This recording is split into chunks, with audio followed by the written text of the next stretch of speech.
Greetings, family, and welcome to Us Lifting Us Economic Development Cooperative presentation and orientation and training on Motherland Media Network. This is Brother DJ along with Baba Hekima. How you doing, Baba? I'm doing well, brother. Good. Good to hear your voice and you coming through loud and clear. Good. Yes, sir. And so, again, greetings to everyone who's calling in and to those of you who are listening in via Internet. Greetings to all of you who have called in and those of you who are listening in via Internet. I do want to go ahead and, before we get started, to go ahead and give the context for our conversation tonight. And so if you don't know, if you're listening in to this particular conversation for the first time and you may not be familiar with Us Lifting Us Economic Development Cooperative, this call, the first half of the call will last about an hour, but the entire broadcast we will be on for 2 hours. But the first half of the program is primarily designed for prospective members who have not yet joined Us Lifting Us Economic Development Cooperative and would like to receive more information about the nature of the organization, what it stands for, what its mission is, what it's designed to do, the process of becoming a member, what does all of that entail, and the unique flavor and culture that we bring to cooperative development. The second half of the call will primarily be an orientation and training. We will go through our 10-point appeal and plan for the new black economy. We have a total of 10 points, but we're going to focus our conversation during the second half of the discussion on point number 3, and we'll actually read what point number 3 is on the second half of the broadcast. But again, to reiterate, the first half of the broadcast is primarily designed for prospective members who have not who simply want to get more information about ULU or Us Lifting Us and what it's designed to do. Call that we host every Thursday night, 9 p.m. Eastern Time on Motherland Media Network by way of Blog Talk Radio. And so we've been on this particular platform now for about 2 months, and it's been going extremely well, getting a lot of new callers, great feedback, great conversation and dialogue. So again, thank you for joining us. Did you have anything to add to that, Baba Hekima, before we get started? No, I think that's an excellent intro, and yeah, people are coming in on the call. We can see. Yes. Definitely. Okay, well, we're going to jump right into it, and also, if any of our other board members with Us Lifting Us are on the call, identify yourself if you're able to by pressing number 1 if you want to jump in the conversation with Baba Hekima and myself at any time. Go ahead and press the number 1 on your phone. And also, at any time, sisters and brothers, during our dialogue, if you have a question for either myself or Baba Hekima, you can jump in the queue by pressing the number 1 on your phone, and we'll see your number highlighted, and we'll open up your line for a question and or comment. And again, just for clarity, the first half of our conversation is primarily for prospective members, people who have not yet joined, but simply want to understand what ULU is all about so that they can make an informed decision. Okay? So we're going to start off, Baba Hekima. What is ULU and how did it come about? Well, ULU, of course, the name, the legal name is Us Lifting Us Economic Development Cooperative, LLC. And it comes out of a local effort, for the most part, here in Atlanta, with a few of us coming together in 2011 and forming a think tank. And we set up a fairly vigorous schedule, meeting every week.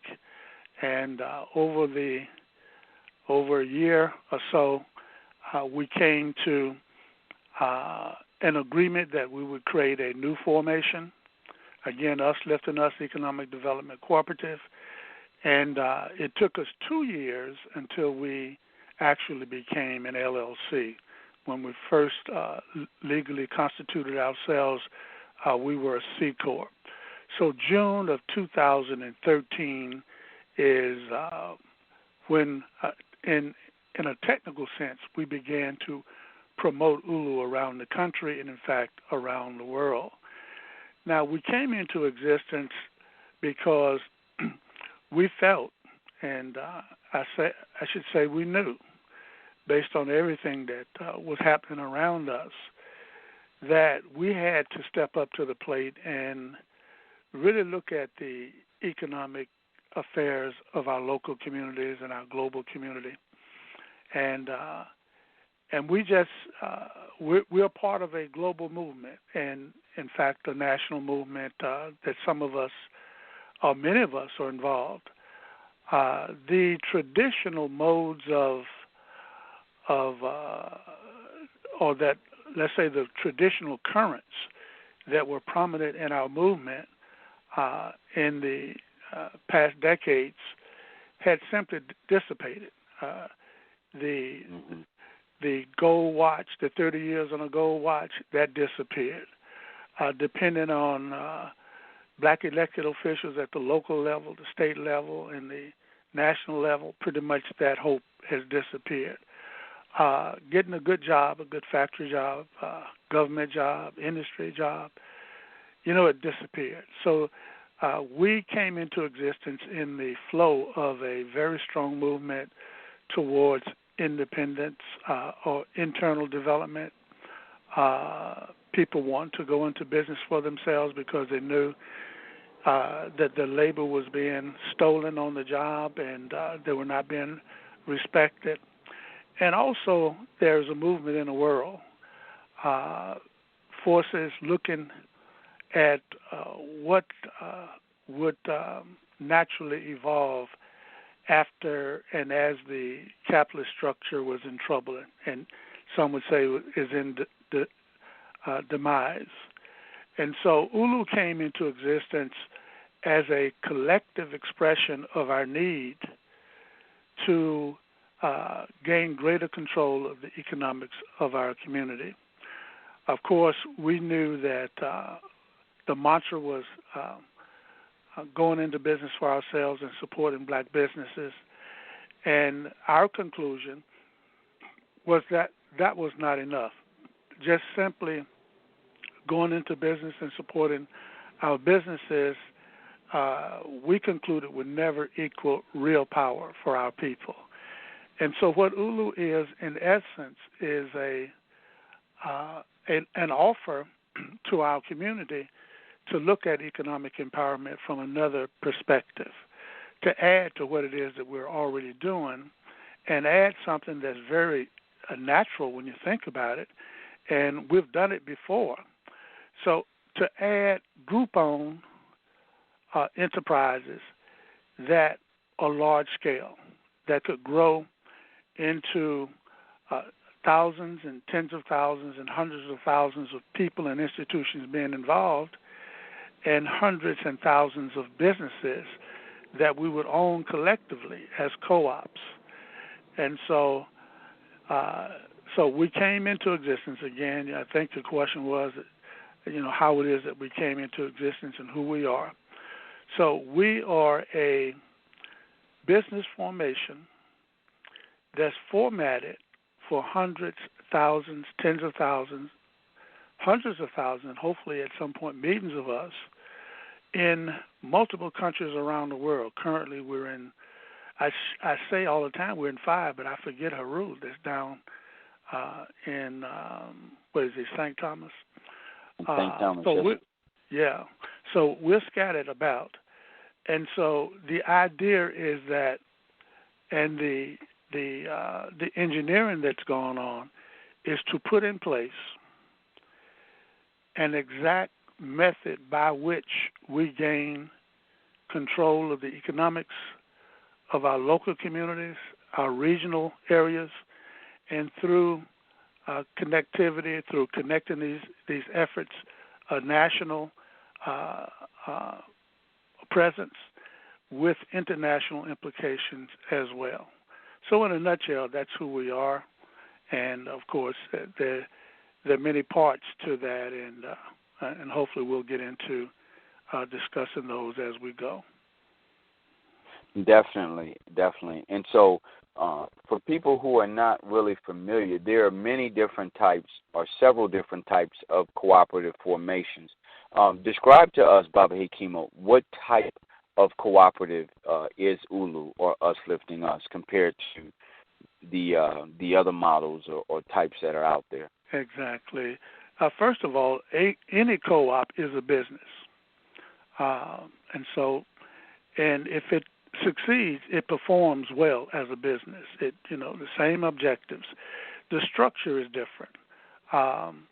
In cooperatives, rather than a hierarchical structure, it's a more democratic structure where the members, whether they're workers, whether they're consumers, whether they're farmers, whether they are whether they're buyers co-ops, there are all kinds of co-ops, but the essence of it is that the members are equal. The structure is democratic. And so ULU is what we call a multi-stakeholder co-op. There's some aspects that is of a consumer co-op. There are other aspects, member co-ops. There are other aspects, worker co-op. And so, again, it's a multi-stakeholder formation. But the important thing is that, first of all, it's a business, and we chose the LLC structure to put our co-op into because we found that the co-op statutes from state to state and from country to country differed so much, and in some cases, some states don't even have workable co-op statutes. But there's a movement in the world for persons and institutions who want to form co-ops to form them using the LLC structure, and that's the option that we made. So ULU can be best described, again, as a multi-stakeholder, but the predominant co-op forces within ULU are members and workers that control the workspace, and the members that form the foundation and the primary structure. So again, I guess to be technical, we're a multi-stakeholder cooperative enterprise. But everyone should remember that co-ops are businesses just as partnerships are, as sole proprietorships are, as corporations are, as any particular legal form. It is a business first and foremost. Thank you for that. Certainly appreciate that.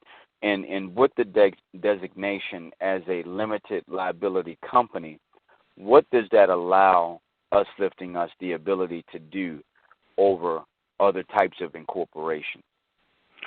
Well, first of all, it allows us to structure the enterprise pretty much the way you choose to. In an LLC, the governing document is the operating agreement.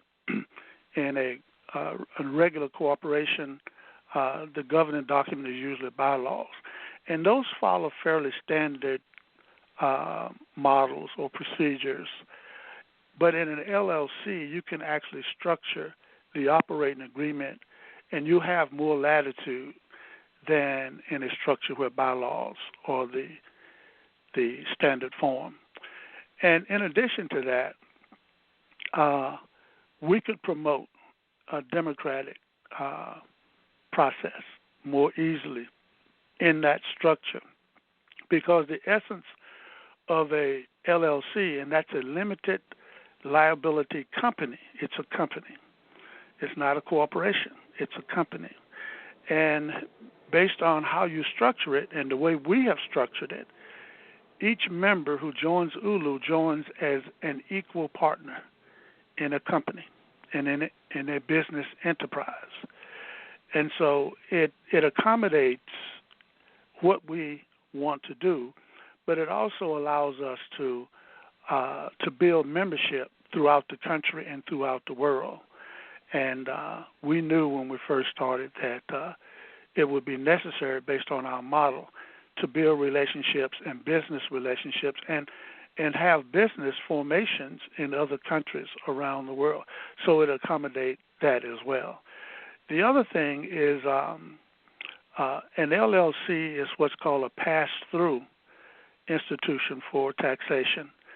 And a corporation, in many cases, is a double-taxed situation. The enterprise is taxed and the members or the owners are taxed. In an LLC, the enterprise is never taxed, only the owners once they begin to receive a return or a loss. That has tax implications as well. So the LLC, if brothers and sisters will Google it, Google LLC and cooperatives, and what we found is that there are many co-ops throughout the world that are now using the LLC form, and they find that is more friendly than the general co-op statutes in most states and most countries, in fact. Great information. Now, just so that we're all on the same page, what are the eligibility requirements for membership into Uplifting Us? In other words, who's allowed to be a member and who's not allowed to be a member, and why is that the case in terms of those types of stipulations? Okay. A person first must be of legal age in the state where they reside, 16, 18. That's generally the case. That's for an individual. Members can also be a married couple or an institution, as long as it's a tax entity. It can be a church, it can be an association, it can be a business. Now, one of the things that appears in our operating agreement and also appears on our application for membership is that we are clear that membership in ULU is reserved for persons of Black African descent. We wanted to,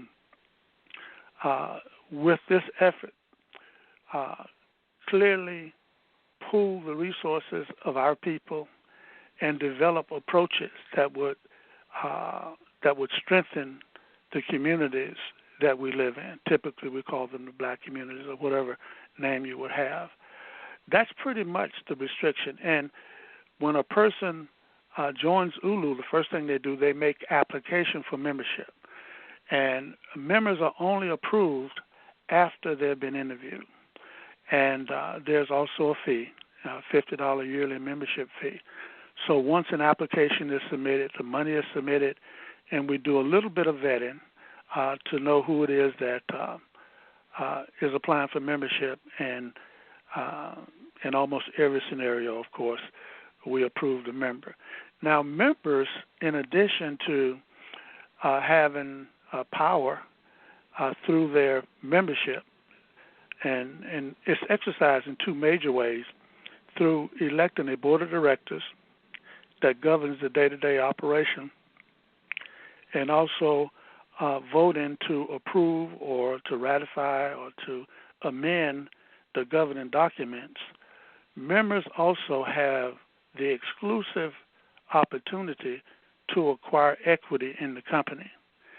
And with equity ownership or having an equity position in the company, we are, as member owners, also in a position to have a return on our investment or return on the contributions that we, as members, make to the capitalization of ULU businesses and enterprises. That opportunity is not available for anyone outside of our community. In other words, a person must first be a member and be approved as a member, and then we call it a closed investment environment, and then and only then will we accept investment dollars or contributions to anyone's equity account. And the equity in ULU is at any dollar amount, and when a person's equity account reaches $1,000, then they have secured one unit. And at this point, there is no limit to the number of units that a member can secure. To give you a sense of scale, for every 1,000 units secured by our members, that's $1 million, 1,000 times 1,000. But we often say, and we say it, and we hope that people understand what we're saying. In '95, there were more than 1 million black men gathered in Washington, D.C. And I submit to you that everybody who was there had the capacity, given time, to scrape together $1,000 each. 1 million members with 1 unit each, that's the minimum. That's $1 billion.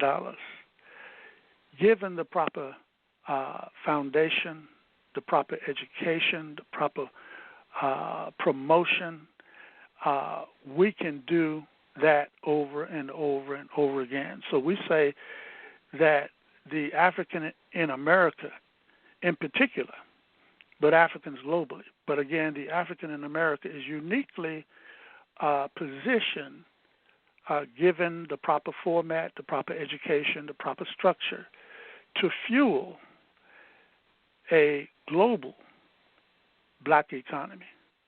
And so that's our mission.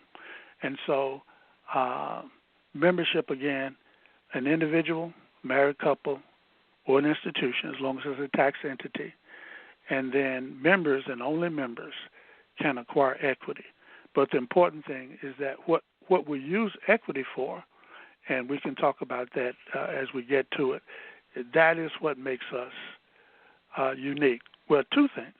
The fact that we have a structure and a process for pooling or aggregating resources, not only money, but skills and other talent and resources and labor. And then the other part of that is what we do with the monies that come into the large-scale, cooperatively owned business enterprises that, in fact, not only empowers us, but strategically we can actually direct those dollars and with some specificity and assurance that we are attacking specific targets and territories as we build. Okay, great. And again, sisters and brothers, at any time you have a question for Baba Hekima or myself, and you're on the call-in side, meaning that you called into the show, go ahead and push the number 1 on your phone if you have a question or a comment you would like to add to the discussion today. Go ahead and push the number 1, and we'll see your phone number, and we'll read the last 4 of your phone number. Open up your line and allow you an opportunity to ask your question or give your comment. And so for those of you who are listening in via internet, to join in on the conversation, you can give us a call at 646-716-5682. That's 646-716-5682. Baba Hekima, just to reiterate the point, so the basic requirements for membership, or the requirements for membership, is number 1, being of legal age in your state, being a person of black African descent, and then essentially there are 3 ways that a person can become a member: as an individual, as a couple, or as a business. Am I right? Or business or an institution, yes. Or an institution, correct. Yeah. Okay. All right. Now, is ULU limited to the continental United States? In other words, what's its scope? What's its range? Yeah, we're not limited. We currently have members in the U.S., of course, Canada, the U.K., Bermuda, Haiti, and I forgot where Heru is. St. Thomas. St. Thomas, right. So we can have members anywhere in the world. And okay. And that's important. Let's say that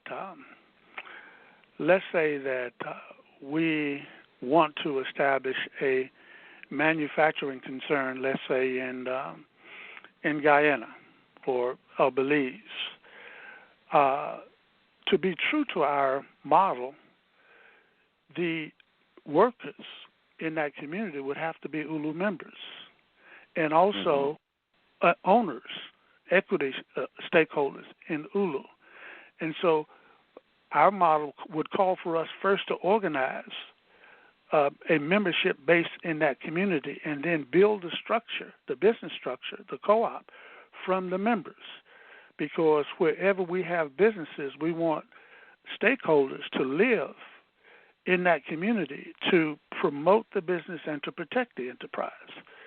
And so it's, in terms of our model, it's absolutely necessary that we be able to attract members continentally. Okay, great. And let's go ahead and take a call. Right, globally. Mm-hmm. Let's go ahead and take a caller at this time. We've got 3347. 3347, your line is open. Please state your name and where you're calling from, please. 3347, your line is open. Do you have a question or a comment? 3347. 3347, going once, going twice. All right, maybe just hit number one by mistake. Let's go ahead and take another caller. 8014. 8014, your line is open. Please state your name and where you're calling from, please. Yes, Anchorage, Alaska, Stan Ferguson. Thank you, Brother Greetings. Stan. Greetings. I'm very excited about the ULU program. I'm so excited that I did go ahead and purchase an interest in ULU because I think now is the time to do it. And I'm learning a lot more now that I've been able to join in on the phone calls. And I did hear our monthly meeting here. I had to listen to it late, but I did hear it here earlier this week. And my question is, once you do purchase a membership interest, do you get any additional paperwork, or how does that? Could you explain that to me?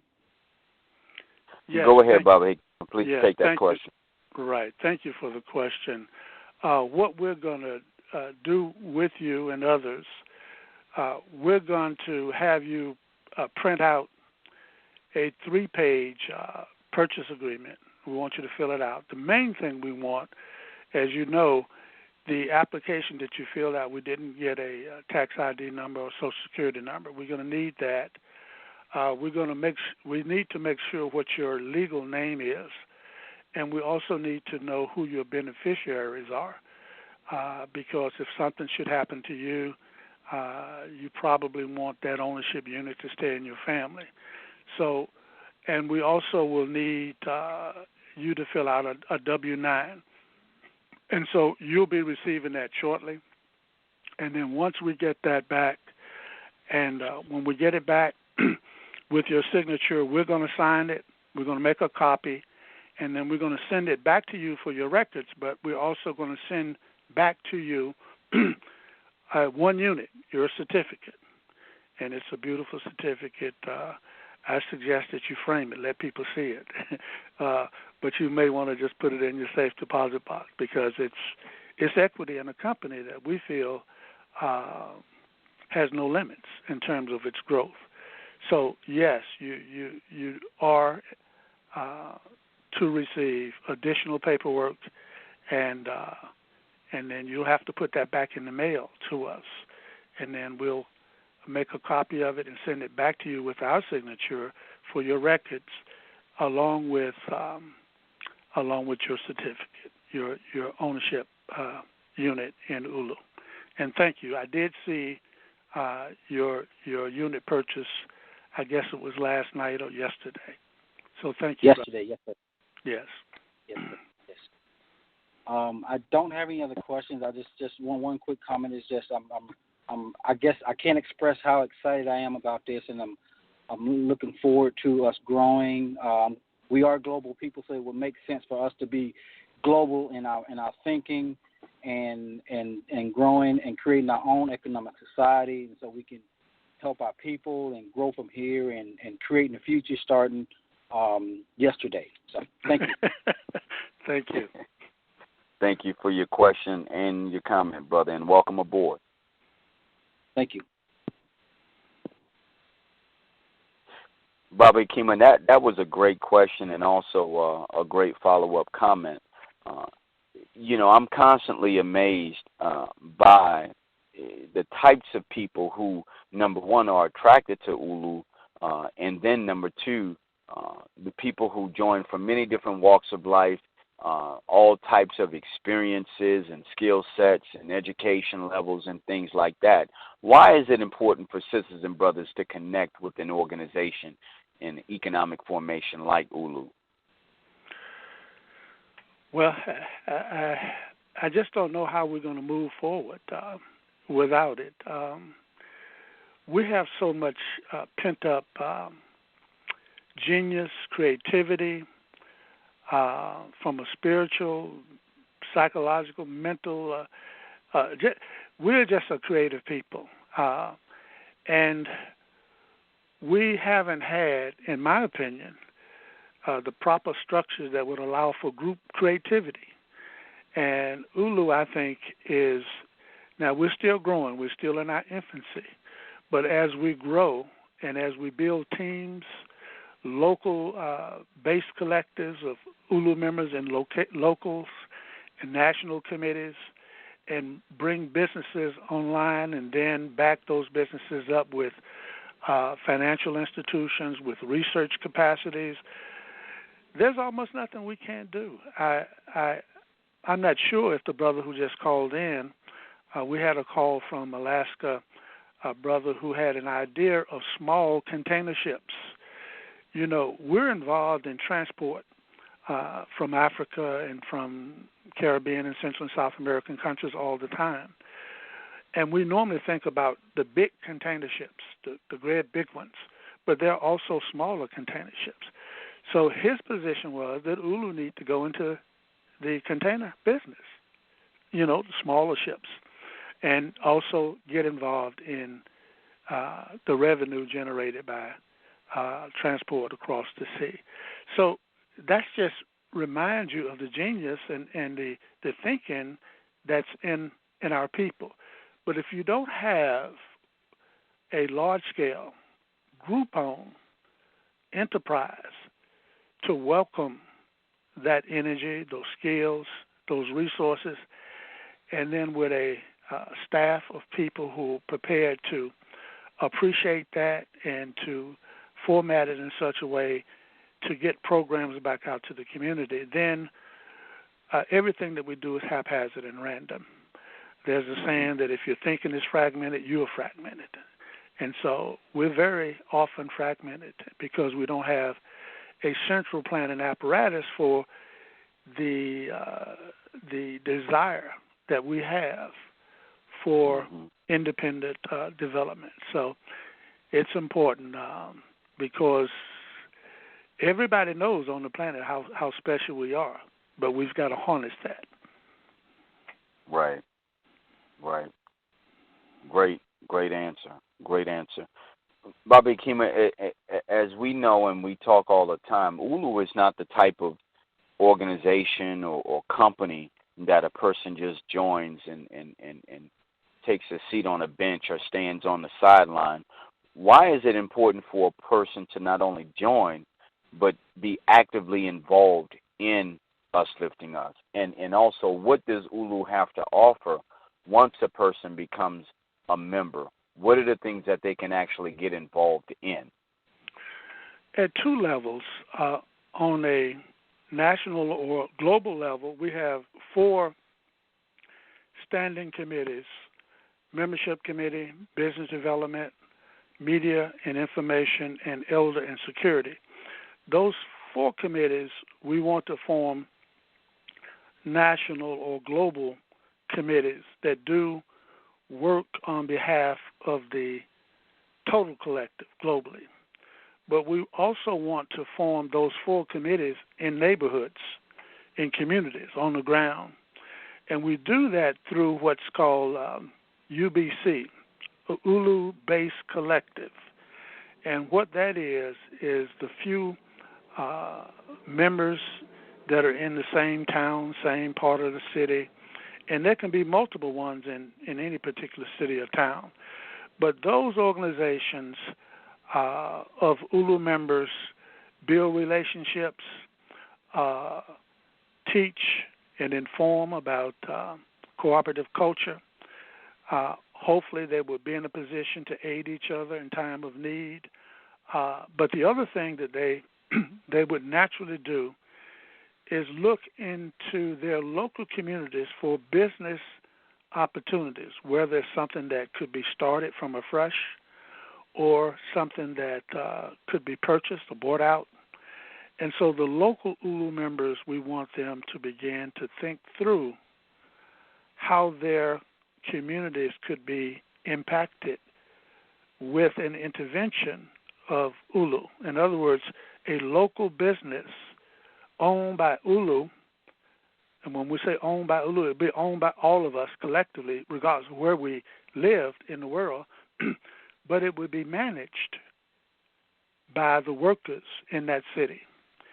And when that business, and as that business becomes mature and moves into profit, the local business, in addition to paying a salary, would also provide a bonus for the workers, because the workers will form a workers' council and choose from among them managers if the skill set was there. If not, we would find a way to get a manager in there. And so the workers, in addition, again, to receiving a salary, would also receive a bonus. But also that local community would receive, well, the local community and the members in the local community would determine what local charity would receive a benefit from that business. We want all of our businesses, before we as member owners receive a dividend or return, we want a local charity, and probably in most cases it's going to be centered around our youth, to receive a benefit from that business. And then a portion of the profits from that business would go back into the general pool, and then a portion of it would be divided among all of us and deposited into our capital account. But not only from that one business, but from every business that had matured and become profitable. But that can't happen from Atlanta. That really has to happen with members being active in their local community. And I would dare say that most of our ULU members who are beginning to understand what it means to be active locally are more excited about the potential of ULU in their community than even globally, because they can get involved in it. They can envision themselves having a job, or they can envision themselves as a business having a relationship with that business. So there's all kinds of things that we can anticipate by ULU members getting active. Also, we have an online community, and for members and for the public, you can go to our website, our homepage, and click ULU Community. If you're not a member, you really can't see all of it. But as a member, you set up your username, password, and your profile, and you can build a page and begin to set up relationships with other people in that community. I know of 2 situations where people are actually building businesses together from their becoming familiar with each other in the ULU community. And one particular one, a group of engineers who are looking to build a technology company. And so there are any number of opportunities for individual involvement. And as ULU grows, there are going to be even more opportunities for individual involvement and individual benefit. That $50 membership, we want to make that the richest, how would I say that? We want to create a benefit-rich scenario for that $50 a year that we pay as members. Great. Good stuff. Okay, we're going to go ahead and take another question at this time. We've got 4853. 4853. Your line is open. Please state your name and where you're calling from, please. Peace to the family. This is Antonio, and I'm calling from Buffalo, New York. Greetings, brother. Good. Yes, peace to the family. My question is actually to Brother Hakima. Just to let the family know, I actually, I've been trying to do my part, play my part by passing out some flyers, the ULU 10-point appeal plan. I've been going about passing them out, as much as possible. And I've been getting some good feedback. A lot of people, they definitely seem interested and, with promises of looking further into it. And recently I stopped by a local community newspaper called The Challenger, and I presented one of the flyers to them, and with hopes of possibly getting it submitted. And what I was told was that the ULU 10-point appeal, it didn't have like a call to action. She was asking me, she told me that, for one, it couldn't get printed as it was, but she said that it was missing like the call to action for the community, like what exactly did we want from the community. And I actually gave her your phone number, Brother Hakima, and she told me that somebody would call you. So I just wanted to know if anybody called now, you from that. We did have a call, but wasn't from an institution. It was an individual who called and said somebody passed out the flyer to them, and they were calling. But let's talk offline because there were several articles done, and if we may have to do a press release or another write an article to go along with that for that publication. So, and the other thing, the opportunity to follow up on what you just talked about. Also, and this is fairly new to members as well, we've recently instituted a recognition and rewards program, and it's not anything that anybody is going to get rich off of, but we do want to give recognition to people like yourself who, through your efforts, you bring in new ULU members. When that occurs, if we know, you will have the opportunity to request recognition and credit for that effort, and in addition to a shout-out praising you that all the members will see, you will also receive some discount points that will lessen the cost of a unit for you. And then for the top 3 members who are successful in recommending other members, we're going to have a special place in our yearly annual meeting and program to give special recognition to you with some additional discounts on your unit and also with a certificate or a plaque. So I knew about your efforts just from at least one person. It may have even been on a public transportation. I'm not sure where it was, but I got the feeling that if the person didn't know you, it was just somebody passed them the literature. So we appreciate it. I knew it was in Buffalo, so I didn't know it had to be you, but I knew it was probably yourself. Thank you. No problem. Definitely looking forward to doing as much as possible, and I'm definitely interested and motivated by it. I actually was just at a community resource center called Buffalo Local Action Committee, and I got some flyers there, and I presented the committee with some flyers, and they was really interested. I told them about this call. I'm not sure if anybody from the resource center is on the call. I can only hope that they are, and I'm just I definitely plan on using the resource center as a tool to further the message because they was real receptive and they definitely wanted to know more. So I look forward to plugging the individuals from the resource center into the network as much as possible. So I'm looking forward to do that. And hopefully we could do a 3-way, like you said, one of these days, because there was one individual lady. She did have a lot of questions, and they were reasonable questions, and I just would like to get her that information that she was seeking. Thank you. Thank you. Definitely. Most definitely, brother. Appreciate your question and also your comment, and more importantly, the work that you're doing on behalf of Ulu in your local community. That's you're a perfect example of what we talk about all the time. People who seize the opportunity and then take it to their community, whether it be flyers, whether it be radio ads, Facebook or social media posts. That's the spirit of Ulu brand cooperative economics, being involved. Once you see the vision, getting involved in your local community to make it happen. So again, thank you, brother.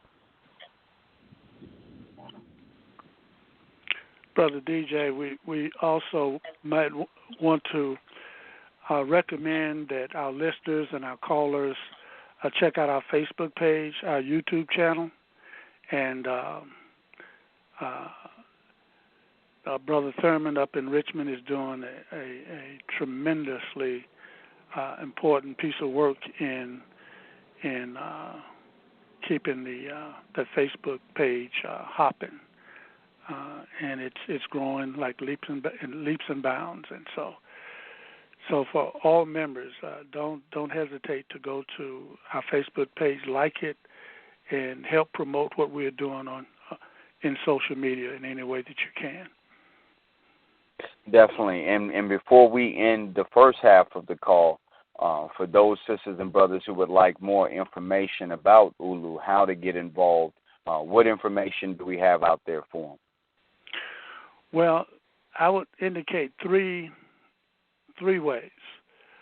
Our email address is info@usliftingus.com.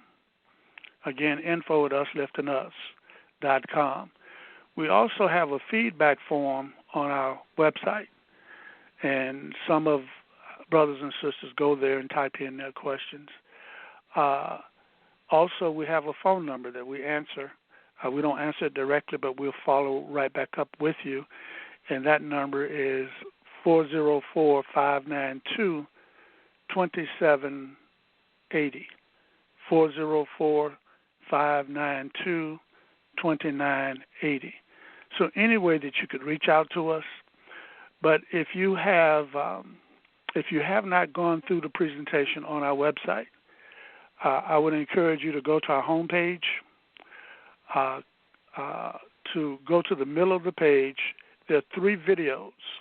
In the top video, you'll see it. It says, "At last, a winning plan." Click on that video. Listen to the end. It's only about 14 minutes long, and it covers, as best we can, the Ulu plan. And then, if right below that video, there's a clickable link. Click it and fill out a short form, and instantly we will send you our 22-page operating agreement, our 4-page values and ethics document, and you can also see the turtle list, our membership list, and there's additional information there as well.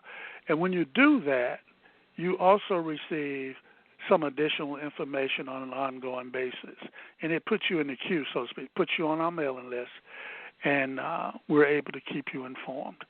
That's not joining. If you choose to join, you'll have to click join and fill out the application, click pay/donate, and pay the $50.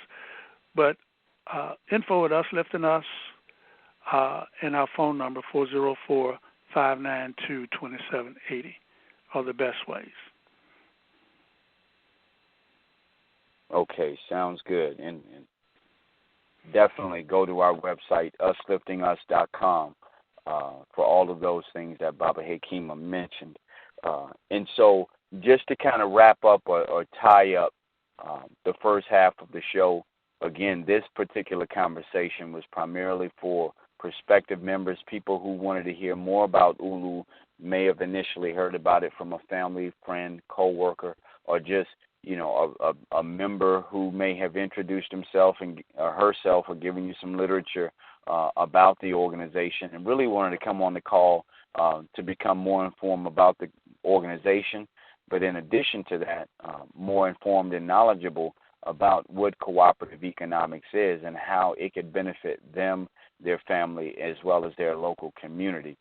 Did you have anything else you wanted to add before we get to the top of the hour? I will say, brothers and sisters, that we're going to take a short break for about a couple minutes. We'll play a little music, and we'll come back on the other side with our orientation and training. So definitely stick and stay with us. But Baba Hekima, did you have anything else you wanted to add before we go to break? Yeah, I just asked all of our prospective members, and of course, we have people listening in on our website from around the world, and every week. And for members who are on the call-in side, remember, some of your comrades are not able to join the conference call, but they can definitely, from their phones or from their laptops, from their desktops, can listen to us over the internet. And what I ask everyone to do is just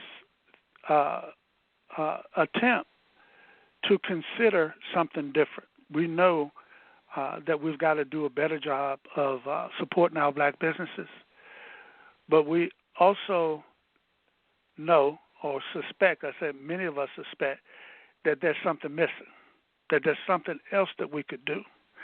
And this something else that we could do, as again I mentioned earlier, we've done it before. When at emancipation we came off of those plantations and we instinctively formed mutual aid societies, and they were large. And we instinctively began to build towns and communities around the country. And many of them rose to excellent business communities. And we marvel at them now. And so that time was a time when we looked inwardly to build. And so I often say that this is the second emancipation. This is a time when there is a migration back to the South. There is a migration spiritually back to the center, to us as a people. And what ULU is, from an economic standpoint, is appreciating that in-migration, so to speak, and it is an expression of our best efforts at building an infrastructure to accommodate that and to build from that. So I would encourage everyone to embrace what it is that we've done traditionally, our businesses and support of those businesses and the institutions that we have to sustain, but also be open to something different.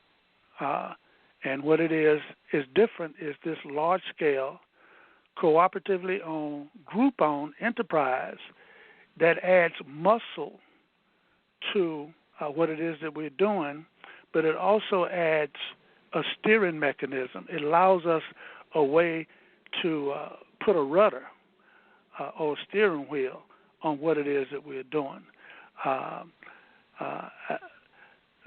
Some of us like to say that we're out here doing our own thing, everybody doing his own thing. And we know that there's a need for some greater connectivity. And so ULU is one of those formations that provides that synergy and combined energy projected into the future. And so I would just add that as we close out. Okay, great. And again, thank you for that, Baba Hekima. And just to reiterate the point, sisters and brothers, we're going to take a short break shortly. And when we come back, we will be joined by our Vice President, Sister Shanyere Norman, along with our Secretary, Baba Kimbizi Merritt. They will show up the second half of the conversation when we go through our 10-point appeal and plan for the new black economy. So again, when we come back from break, we'll be joined by Sister Shanyere Norman, our Vice President, and our Secretary, Baba Kimbizi Merritt. Stand by.